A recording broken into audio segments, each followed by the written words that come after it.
ನನ್ನ ಕ್ಷೇತ್ರದಲ್ಲಿ ಇಂಥ ಬ್ರಿಡ್ಜಸ್ ಅಂಡರ್ ಪಾಸ್ ಎಲ್ಲಾ ನಿಂತಿದೆ. ರಾಜರಾಜೇಶ್ವರಿ ಫ್ಲೈಓವರ್ ನಿಂತಿದೆ, ಅನ್ನಪೂರ್ಣೇಶ್ವರಿ ನಿಂತಿದೆ, ಚೆಂಗುಂಟೆ ನಿಂತಿದೆ, ಉಳ್ಳಾಳು ನಿಂತಿದೆ, ಆರ್.ಆರ್. ನಗರ HMT ನಿಂತಿದೆ, ಎಲ್ಲಾ ಕಡೆ ನಿಂತಿದೆ. ಪ್ರಶ್ನೆ ಕೇಳಿಸ್ತೆ ಸಾಕು. ಅಧ್ಯಕ್ಷರೇ, ನಾನು ಉತ್ತರ ಕೊಡೋದು ಮುಂದರಾಜು ಪ್ರಶ್ನೆ ಕೇಳೋದು. ತಾವು ದಯವಿಟ್ಟು ಕೂತ್ಕೊಳ್ತೀರಾ? ಒಂದು ಫುಟ್ಪಾತ್ ಹೌದು, ಒಂದು ಫುಟ್ಪಾತ್ ಒಂದು ಫುಟ್ಪಾತ್ ಹೌದು, ಒಂದು ಫುಟ್ಪಾತ್ ಗೊತ್ತಾಯ್ತು. ಬೆಂಗಳೂರು ಗೊತ್ತಿದೆಯೋ ನನಗೊಂದು ಕಾಲ್ ಭಾಗ ಗೊತ್ತಿದೆ. ತಾವು 28 ಜನನು ಗೊತ್ತಿದೆ ಅಂದೆ. ಅವಕಾಶ ಕೊಟ್ಟಿದೆ, ಜನನು ತಮ್ಮ ಮಕ್ಕಳೇ. ಆಯ್ತು, ಎಲ್ಲರೂ ಒಟ್ಟಾಗಿ ನೋಡಿ. ಆಯ್ತು ಮುನಿರಾಜು ಆದ್ರೇನು, ಮುನಿರತ್ನ ಒಂದೇ, ಮುನಿರಾಜು ಒಂದೇ. ಮಿಸ್ಟರ್ ಮುನಿ ಸರ್, ಫಸ್ಟ್ ನಾನು ಮುಂದರಾಜುಗೆ ಉತ್ತರ ಕೊಡ್ತೀನಿ, ಓಕೆ, ಆಮೇಲೆ ಮಾತಾಡೋಣ. ಓಕೆ ಕೊಡಿ ಸರ್. ಅಣ್ಣ ನಿಮ್ದಾದ್ಮೇಲೆ ನಂಗೆ ಉತ್ತರ ಕೊಟ್ಟರೆ ಬಹಳ ಸಂತೋಷ. ಕೂತ್ಕೊಳ್ಳಿಗ ಕೇಳಿದ್ದೀನಿ. ಅದು ಮತ್ತೆ ಉತ್ತರ ಉಪಮುಖ್ಯಮಂತ್ರಿಗಳು ಕೊಡ್ತಾರೆ. ಪೂರ್ತಿ ರಸ್ತೆ ಅಂಡರ್ ಪಾಸ್ ನನ್ನ ಕ್ಷೇತ್ರಕ್ಕೆ ಬರ್ತದೆ. ಉಪಮುಖ್ಯಮಂತ್ರಿ ಎಡಗಡೆ ಫುಟ್ಪಾತ್ ಆದ್ರೆ ಎಲ್ಲರಿಗೂ ಅನುಕೂಲ ಅನ್ನೋ ದೃಷ್ಟಿಯಿಂದ ಕೇಳಿದ್ರು.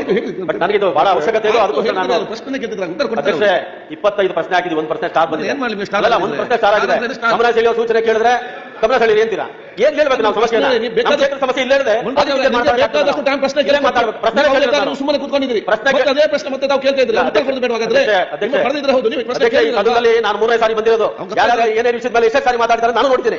ಅನುಭವಾಗ ನಾನು ರಮೇಶ್ ಕುಮಾರ್ ಅವರು, ಕಾಗೋಡು ತಿಮ್ಮಪ್ಪನವರು ಸರ್ಕಾರಕ್ಕೆ ಯಾವ ರೀತಿ ಕಿವಿಂಗ್ ನೋಡಿದ್ದೀನಿ. ನೀವು ಪ್ರಶ್ನೆ ಕೇಳಿದ್ರೆ ನಾನು ಹೇಳಿದ್ದು ಒಂದೇ ನಿಮಿಷ. ನಾನು ಹೇಳಿದ್ದು ರಸ್ತೆ ಅಂಡರ್ ಪಾಸ್ ನಮಗೆ ಬರ್ತದೆ, ಫುಟ್ಪಾತ್ ಅವ್ರು ಬರ್ತದೆ ಅಷ್ಟೇ. ಮಾತಾಡಕ್ಕೆ ಬಿಡಲ್ಲ ಅಂತೀರಾ? ಅದಲ್ಲ ನೋಡಿ, ಪ್ರಶ್ನೆ ಕೇಳಿ ಹೌದು ಅಧ್ಯಕ್ಷ, ಪ್ರಶ್ನೆ ಕೇಳಿದ್ರೆ ಉಪಮುಖ್ಯಮಂತ್ರಿಗಳು ಕೊಡ್ತಾರೆ. ನಮ್ಮ ಮಧ್ಯೆ ನಿಮ್ದು ಟೈಮ್ ವೇಸ್ಟ್ ಆಯ್ತು. ಏನಿಲ್ಲ ಅಧ್ಯಕ್ಷೆ, ಮುನ್ರಾಜ್ ಅವರು ಏನು ಪ್ರಸ್ತಾವನೆ ಮಾಡಿದ್ದಾರೆ, ಪ್ರಶ್ನೆ ಕೇಳಿದ್ದಾರೆ, ಅದು ಇರೋ ವಾಸ್ತವಾಂಶ ಅವ್ರು ಹೇಳಿದ್ದಾರೆ. ಹಿಂದೆನೇ ಇದು ಆಗಿದೆ. ಅದು PJB ಅನ್ನೋ ಒಂದು ಕಾಂಟ್ರಾಕ್ಟ್ ಕೊಟ್ಟಿದ್ದೀವಿ. ಅಲ್ಲಿ ಏನಾಗಿದೆ, 57 ಕೋಟಿ ರೂಪಾಯಿ ಅನುದಾನದಲ್ಲಿ ಅವರು 2021ರಲ್ಲಿ ಇದನ್ನ ಈ ಕೆಲಸನ ವಹಿಸಲಾಗಿತ್ತು. ಇನ್ನು ಈಗ 48 ಜನ ಮಾಲೀಕರಿಗೆ ಕಾಂಪನ್ಸೇಷನ್ ಕೊಟ್ಟಿದೆ. ಒಟ್ಟು 85 ಕೋಟಿ ರೂಪಾಯಿ ವೆಚ್ಚದ ಕಾಂಪನ್ಸೇಷನ್ ಕೊಡಬೇಕು, ಬಿಡುಗಡೆ ಮಾಡಲಾಗಿದೆ. ಒಟ್ಟು 139 ಕೋಟಿ ರೂಪಾಯಿ ಇಲ್ಲಿ ಅಂದಾಜು ಮಾಡಲಾಗಿದೆ ಭೂ ಸ್ವಾಧೀನಕ್ಕೆ. ಇಲ್ಲಿ 26 ಜನ ಅವರ ಪ್ರಾಪರ್ಟಿಗಳನ್ನ ಕೊಡಬೇಕು. ಅದಕ್ಕೆ ಒಂದು 53 ಕೋಟಿ ರೂಪಾಯಿ ಲೆಕ್ಕ ಹಾಕಿದೆ. ಇಲ್ಲ TDR ಕೊಡಬೇಕು, ಇಲ್ಲ ಪೇಮೆಂಟ್ ಕೊಡಬೇಕು. ನಾನು ರಿಕ್ವೆಸ್ಟ್ ಮಾಡ್ಕೊಳ್ತಾ ಇದ್ದೀನಿ ತಮ್ಮ MLA ಸಾಹೇಬರಿಗೆ, ನಮ್ಮ ಮುನ್ರಾಜ್ ಅವರಿಗೆ, ನನ್ನ ಸ್ನೇಹಿತರು, ಬಹಳ ಇವರು, ಅವರಿಗೆ ರಿಕ್ವೆಸ್ಟ್ ಮಾಡ್ತಾ ಇದ್ದೀನಿ, ಆ ಮಾಲೀಕರ ಹತ್ರ ಸ್ವಲ್ಪ ತಾವೆಲ್ಲ ನೆಗೋಸಿಯೇಷನ್ ಮಾಡಿ, ಸರಿ ಮಾಡಿ ಕರ್ಕೊಂಡು ಬಂದ್ರೆ ಅವ್ರಿಗೆ TDR ಕೊಟ್ಬಿಟ್ಟು ಈ ಕೆಲಸನ ಪ್ರಾರಂಭ ಮಾಡ್ಸೋಣ.